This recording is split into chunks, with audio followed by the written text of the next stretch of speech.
Hello students.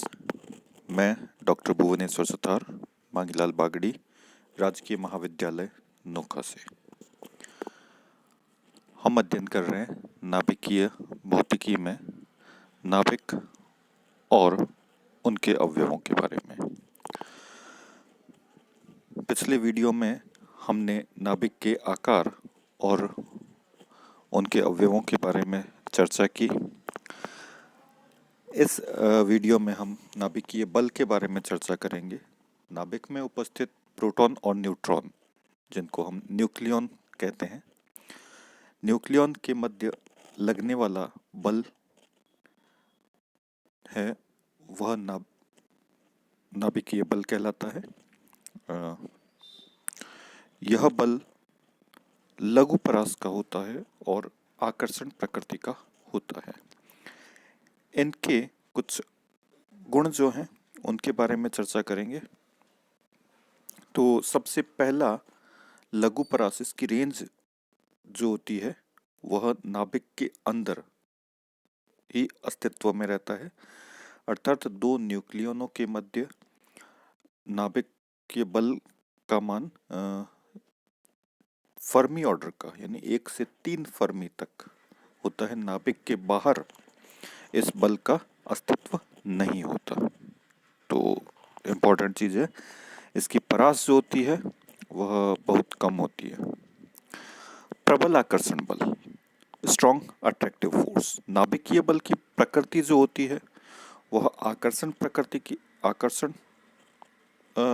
की होती है, और यह बल प्रकृति में पाए जाने वाले सभी प्रकार के बलों में सबसे प्रबल बल होता है। इस बल का मान गुरुत्वाकर्षण और विद्युत बल की तुलना में 10 की पावर 39 और 10 की पावर 2 गुना अधिक प्रबल होता है।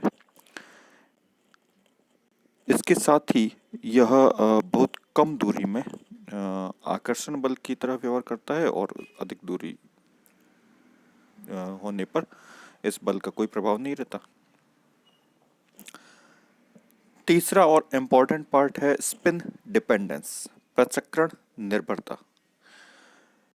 प्रयोगों के द्वारा यह पुष्टि हुई है कि नाभिकीय बल जो होता है वह नाभिक में अन्योन्य क्रिया करने वाले अवयवों के प्रचक्रण पर निर्भर करता है।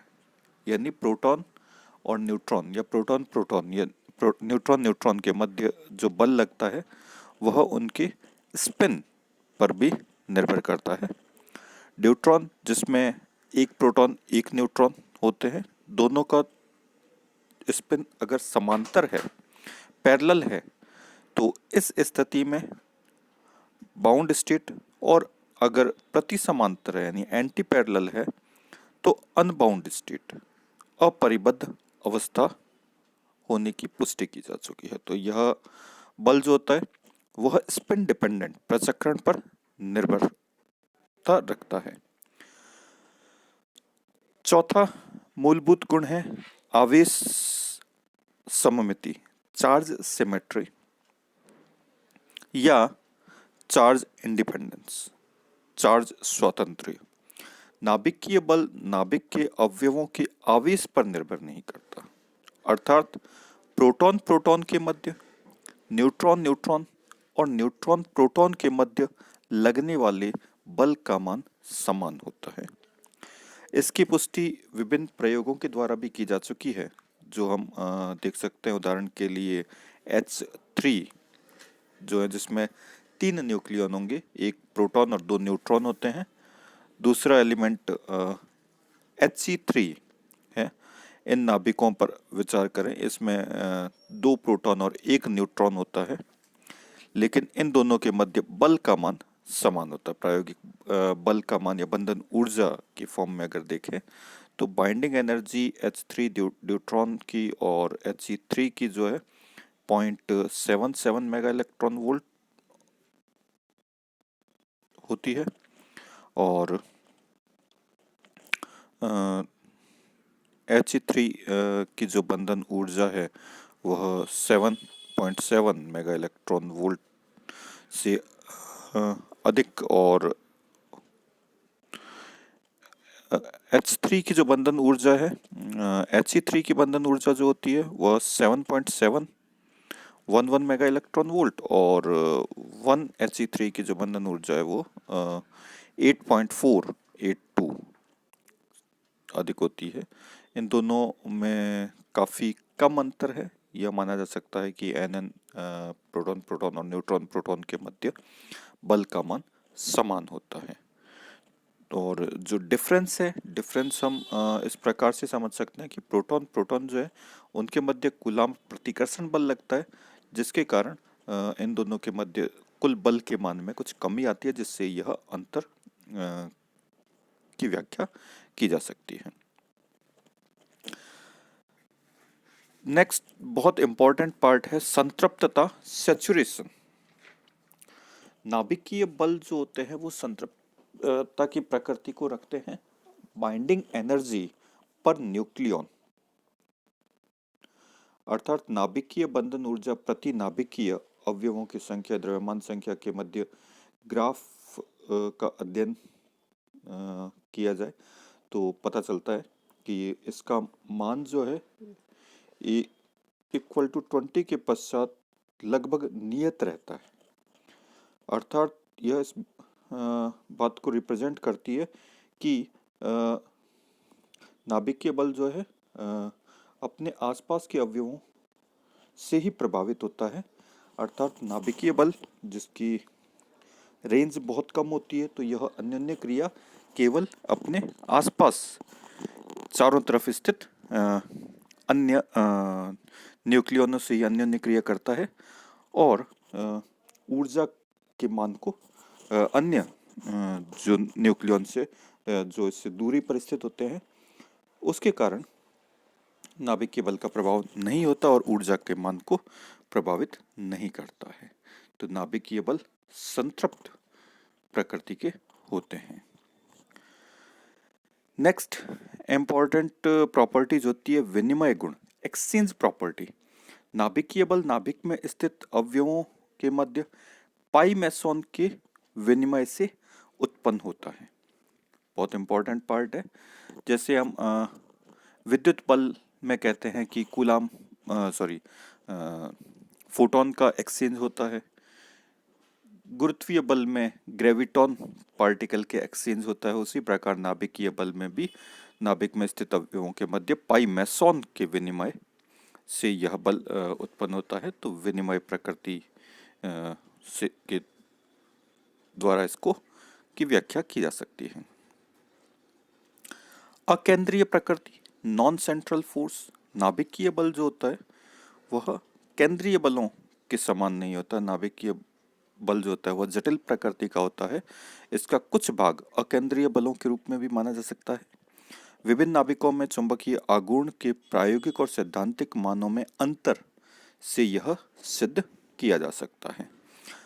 हम जानते हैं कि न्यूट्रॉन के लिए चुंबकीय आघूर्ण म्यू एन और प्रोटॉन के लिए चुंबकीय आघूर्ण म्यू पी से व्यक्त करते हैं, जिसका मान जो होता है -1.911315, और प्रोटॉन के लिए इसका मान जो होता है 2.78271 होता है। न्यूट्रॉन का चुंबकीय आघूर्ण जो होता है 0.8796 होता है, जिसका प्रायोगिक मान जो होता है इससे कुछ अंतर, काफ़ी अंतर पाया जाता है, जिसका मान हम देख सकते हैं 0.857411 के तुल्य होता है।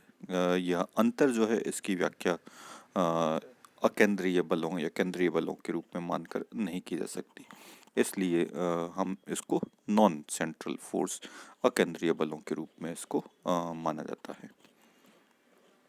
तो ये थे नाभिकीय बलों के कुछ गुण। इसके पश्चात एक और इम्पॉर्टेंट टॉपिक है द्रव बूंद मॉडल, लिक्विड ड्रॉप मॉडल। पिछले कुछ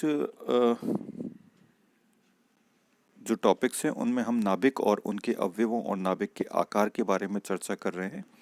इसी संदर्भ में नाभिक के स्वरूप को समझने के लिए कई मॉडल्स दिए गए, जिनमें कुछ इम्पोर्टेंट मॉडल है द्रव बूंद model, liquid drop model, cell model और फर्मी गैस मॉडल। हमारे सिलेबस में लिक्विड ड्रॉप मॉडल, द्रव बूंद मॉडल है। इस मॉडल के अंतर्गत नाभिक को एक द्रव की बूंद के समान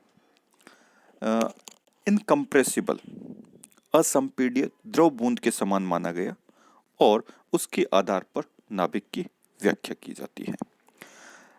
नाभिक और द्रव बूंद के मध्य क्या समानताएं हैं वो हम यहाँ पर देखेंगे। जैसे कि द्रव बूंद का आकार पृष्ठीय तनाव के कारण गोलीय होता है, उसी प्रकार नाभिक का आकार भी नाभिकीय बल जो है, स्ट्रॉन्ग बल है, उसके कारण स्थायी रूप से गोलीय अवस्था में आकार होता है। नेक्स्ट, आणवीय बल हम देखते हैं कि किसी भी लिक्विड ड्रॉप में आणवीय बल जो होते हैं वो संतृप्तता की प्रकृति रखते हैं और किसी भी बूंद द्रव के अणु अपने आसपास के अणुओं से ही प्रभावित होते हैं। इसी प्रकार नाभिक में भी बंधन ऊर्जा जो है प्रति अवयव नियतमान यह प्रदर्शित करता है कि नाभिकीय बल भी संतृप्तता की प्रकृति रखता है और नाभिक में न्यूक्लियॉन्स जो है अपने आसपास के अवयवों से ही प्रभावित होता है। इसी प्रकार द्रव में वाष्पीकरण के लिए आवश्यक ऊर्जा का मान द्रव की मात्रा के साथ बढ़ जाता है। इसी प्रकार द्रव्यमान संख्या बढ़ने पर नाभिक में बंधन ऊर्जा का मान भी बढ़ जाता है। द्रव का घनत्व जो होता है वह स्थिर होता है। इसी प्रकार नाभिक का घनत्व भी कांस्टेंट होता है, नियत रहता है। द्रव की बूंद के पृष्ठ पर पृष्ठ तनाव के कारण तनाव बल होता है। उसी प्रकार नाभिक में पृष्ठीय ऊर्जा से नाभिक में तनाव बल उत्पन्न होता है। नाभिकीय विखंडन और संलयन की जो प्रक्रिया है उसको हम एक बड़ी बूंद के दो या कई छोटी बूंदों में टूटने से तुलना कर सकते हैं। इसी प्रकार कई छोटी बूंदें मिलकर एक बड़ी बूंद का निर्माण करती है। इसके आधार पर हम नाभिकीय संलयन की क्रिया की व्याख्या की जा सकती है। तो ये था द्रव बूंद मॉडल, जिसमें हमने नाभिक और द्रव की बूंद के मध्य समानता के आधार पर नाभिक की व्याख्या की जा सकती है। धन्यवाद। Thank you.